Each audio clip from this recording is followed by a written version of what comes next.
Kanina pong umaga, mga pasado alas 3, ay ginising ako ng Panginoon at ginawa ko yung pastoral letter or advisory para ipabatid sa lahat na manatili sa kanilang mga tahanan at doon sumamba sa Panginoon.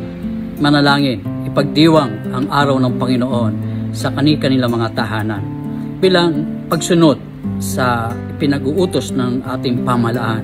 At dahil dito, nagpapasakop tayo sa otoridad. Pero no one can stop us worshiping the Lord. No one can stop us hearing from His Word. And no one can stop us from any works of the enemy, because the Lord sits upon the throne.